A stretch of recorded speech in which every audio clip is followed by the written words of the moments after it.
Hello friends, welcome to my YouTube channel Punj UGC NET JRF. Friends, आज हम UGC NET JRF में प्रथम प्रश्न पत्र को सॉल्व कराएंगे और यह प्रश्न पत्र होगा जून 2019 का। ठीक है, तो इसमें मॉडल पेपर में पहला प्रश्न देखते हैं। किस प्रकार के मूल्यांकन में अधिगमकर्ता की कमियों एवं कठिनाइयों की पहचान पर बल दिया जाता है। ठीक है, ऑप्शन है संकलनात्मक मूल्यांकन, दूसरा है अनुवर्ती मूल्यांकन, तीसरा है नैदानिक मूल्यांकन और चौथा ऑप्शन है मानक संदर्भित मूल्यांकन। ठीक है, इसमें जो राइट ऑप्शन है तीसरा ऑप्शन सही है, नैदानिक मूल्यांकन। ठीक है, अगला क्वेश्चन देखते हैं। निम्नलिखित में से कौन उच्च संज्ञानात्मक अधिगम परिणाम का उदाहरण है। ठीक है, ऑप्शन है तथ्य एवं उनके अनुक्रमों का अधिगम, दूसरा है नियमों तथा क्रिया अनुक्रमों का अधिगम, तीसरा ऑप्शन है अवधारणाओं एवं आभूतों का अधिगम, चौथा ऑप्शन है अभिज्ञता एवं मूल्यन का अधिगम। ठीक है, इसमें जो राइट ऑप्शन आपका है तीसरा ऑप्शन सही है, अवधारणाओं एवं आभूतों का वर्णन। ठीक है, अगला क्वेश्चन। निम्नलिखित में से कौन प्रभावी अधिगम में योगदान देने वाला मुख्य व्यवहार है। ऑप्शन है किसी विद्यार्थी द्वारा कही गई बात का सार तैयार करना, दूसरा ऑप्शन है किसी उत्तर का सविस्तार प्रतिपादन हेतु विद्यार्थियों को प्रोत्साहित करना, तीसरा ऑप्शन है प्रत्यक्ष एवं अप्रत्यक्ष प्रश्न पूछने की तकनीक का उपयोग करना, चौथा ऑप्शन है सोपानिक प्रस्तुति द्वारा तार्किक क्रम में अवधारणाओं की व्याख्या करना। ठीक है, जो ऑप्शन सही होगा आपका 4 नंबर सही होगा, सोपानिक प्रस्तुति द्वारा तार्किक क्रम में अवधारणाओं की व्याख्या करना। अगला क्वेश्चन है ऑनलाइन कक्षा के माध्यम से प्रत्यक्ष भागीदारी एवं अंतःक्रिया का प्रोत्साहन करने वाले अनुदेशन कहलाते हैं। ऑप्शन है समकालिक अनुदेशन, दूसरा ऑप्शन है असमकालिक अनुदेशन, तीसरा ऑप्शन है पारंपरिक अनुदेशन, चौथा ऑप्शन है सैद्धांतिक अनुदेशन। ठीक है, इसमें जो सही ऑप्शन है पहला नंबर सही होगा, समकालिक अनुदेशन। ठीक है, अगला क्वेश्चन देखते हैं। मूल्यांकन योजना के अवयव क्या है। ठीक है, बहुत इंपॉर्टेंट क्वेश्चन है। मूल्यांकन योजना के अवयव क्या है। ऑप्शन है उद्देश्य, दूसरा ऑप्शन है संसाधन, तीसरा ऑप्शन है विश्लेषण, चौथा ऑप्शन है प्राधिकार। ठीक है, नीचे दिए गए विकल्प से सही उत्तर चुनिए, यानी कि इस ऑप्शन में कौन कौन से मूल्यांकन योजना के अवयव हैं उनको हमें चयन करना। ठीक है, तो ऑप्शन जो होगा देखिए इसमें दिया सही क्या है, 4 नंबर ऑप्शन सही होगा, यानी कि ए, बी और सी। ए में है उद्देश्य, दूसरा क्या है संसाधन, तीसरा है विश्लेषण। उद्देश्य, संसाधन और विश्लेषण मूल्यांकन योजना के अवयव होते हैं। ठीक है, देखिए नीचे इसमें मिलान करने वाला दिया है। नीचे दिए गए 2 सेटों में सेट 1 में ब्लूम की वर्गीकी के अनुसार अधिगम के विभिन्न स्तर दिए गए हैं, जबकि सेट सेकंड में उनके उदाहरण हैं और संबंधित कार्य दिए गए हैं। इन दोनों सेट को सुमेलित कीजिए और नीचे दिए गए विकल्प में से अपना उत्तर चुनिए। ठीक है, देखिए ब्लूम के जो वर्गीकी के सिद्धांत बताए हैं उनके उदाहरण बताया गया इसमें, तो इसमें हमें मिलान करना होगा।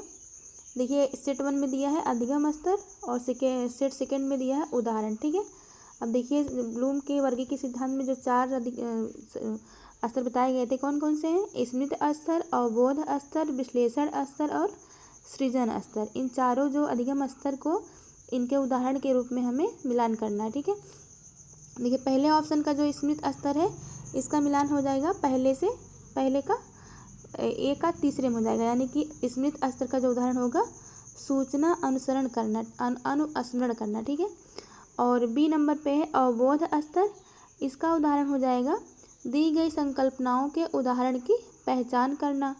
तीसरा ऑप्शन है विश्लेषण स्तर और इसका जो मिलान होगा उदाहरण सूचना का कई भागों में पृथक्करण करना।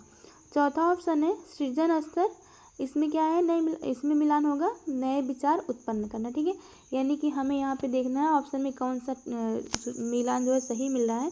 देखिए इसमें ए का चौथा, बी का तीसरा, सी का पहला और डी का दूसरा। ठीक है, यानी कि हमारा थर्ड ऑप्शन जो होगा सही हो जाएगा ना।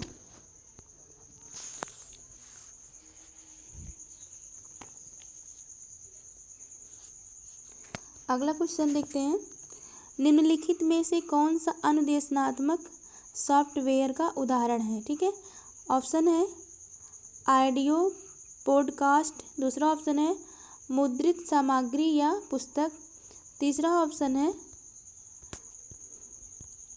रेडियो वार्ता और चौथा ऑप्शन है एडुसेट। ठीक है, इसमें सही ऑप्शन है तीसरा ऑप्शन सही है, रेडियो वार्ता। ठीक है,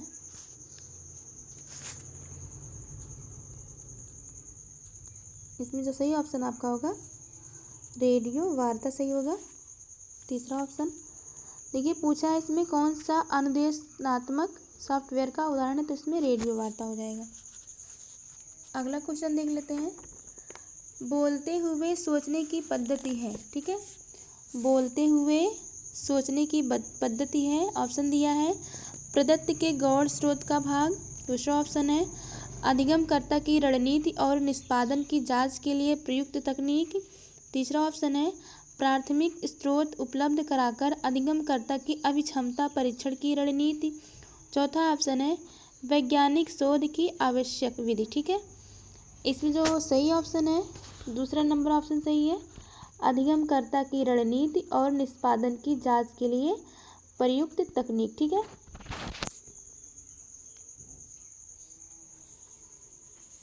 देखिए इसमें जो दिया है बोलते हुए सोचने की पद्धति हम किस पे कर सकते हैं। जैसे मान लीजिए हम उदाहरण बता सकते हैं, जैसे क्या हो सकता है कि अगर हम कोई कहानी किसी बच्चे को सुनाते हैं तो हम बोलते रहते हैं और कहानी को उसमें अगला पार्ट जो है ऐड करते चले जाते हैं, आगे हमें क्या बोलना है। ठीक है, जैसे कहानी के रूप में हम कह सकते हैं कि बोलते हुए सोचने की पद्धति। ठीक है, यानी कि हम कहानी को पढ़ते जाते हैं, बोलते जाते हैं। अगर हमें कोई कहानी बनानी होती है तो हम बोलते जाते हैं और हमारे उसके पीछे उसके बाद का जो आइडिया होता है हमारे मन में आता जाता है कि आगे क्या करना होता है। ठीक है, इसको हम कह सकते हैं कि बोलते हुए सोचने की पद्धति। ठीक है, अगला क्वेश्चन है नीचे दी गई सूची में से उन अनुदेशनात्मक पक्षों की पहचान दीजिए जो कक्षा योजना की संरचना का अंश है। सूची के नीचे दिए गए विकल्प में से अपना उत्तर चुनिए। देखिए इसमें अनुदेशनात्मक क्रियाकलाप की जो सूची बताई गई है, पहले नंबर पर देखिए क्या है। ऑप्शन है विद्यार्थियों का ध्यान प्राप्त करना, दूसरा ऑप्शन है विद्यार्थियों का पूर्वकालिक ज्ञान, तीसरा ऑप्शन है अधिगमकर्ता को उद्देश्यों के बारे में सूचित करना, चौथा ऑप्शन है अधिगम की पूर्वापेक्षता के रूप में सूचित करना, उसके बाद पांचवा ऑप्शन है ग्रंथालय में पठन सामग्री की उपलब्धता की जांच करना, छठवां ऑप्शन है वांछित उत्तर प्राप्त करना। ठीक है, देखिए इसमें कई ऑप्शन दिए हैं तो हमें उसमें कौन कौन सही हो सकते हैं इसके आधार पे हमें चयन करना। ठीक है, क्वेश्चन को आप ध्यान से सुनिएगा, उसके बाद आप अपने उत्तर का चयन कर सकते हैं। ठीक है, ऑप्शन देख लीजिए, इसमें से सही होगा दूसरा ऑप्शन सही होगा, यानी कि ए का पहला, ठीक है, बी का तीसरा,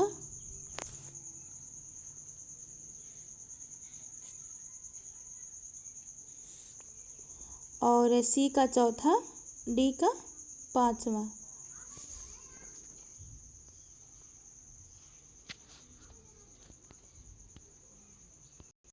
यानी कि जो देखिए इसमें चार ऑप्शन सही हुए हैं।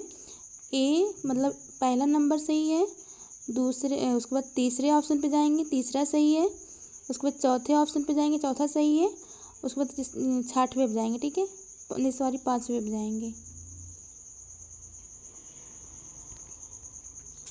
अगला क्वेश्चन देखते हैं किस शिक्षण सामग्री से पठन, श्रवण और उच्चारण जैसे कौशल में अभिवृद्धि होती है।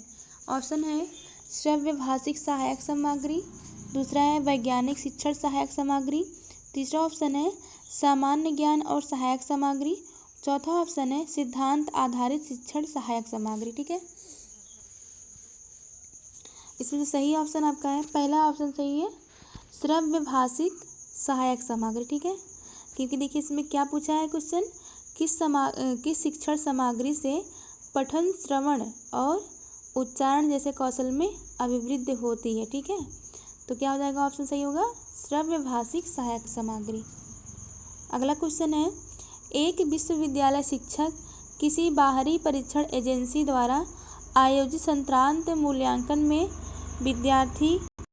विद्यार्थियों के सामाजिक आर्थिक पृष्ठभूमि के संदर्भ में विद्यार्थियों के आकांक्षा स्तर का प्रभाव उनके शैक्षणिक निष्पादन पर अध्ययन करने की योजना बनाता है।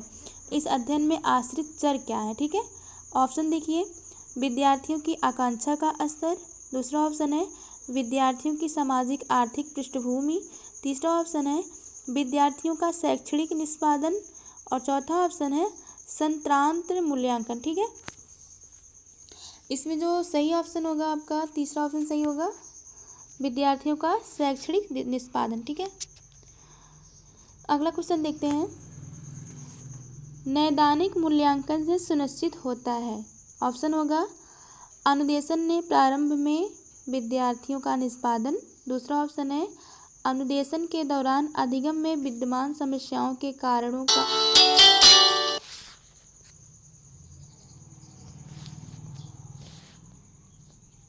अनुदेशन के दौरान अधिगम में विद्यमान समस्याओं के कारणों और उनका समाधान, तीसरा ऑप्शन है अनुदेशनोपरांत उपलब्ध की भाषा, चौथा ऑप्शन है अनुदेशन के पश्चात अधिगम की प्रगति और विफलता। ठीक है, इसमें जो सही ऑप्शन है दूसरा ऑप्शन सही होगा, अनुदेशन के दौरान अधिगम में विद्यमान समस्याओं के कारणों और उनका समाधान। ठीक है, तो फ्रेंड्स हमने आज आपको यूजीसी नेट में फर्स्ट पेपर को सॉल्व कराया है, और वीडियो अगर अच्छी लगे तो लाइक और सब्सक्राइब कीजिए। अगला टॉपिक हम पढ़ाएंगे आपको शोध अभिवृत्ति पे। ठीक है, तो थैंक यू फ्रेंड्स।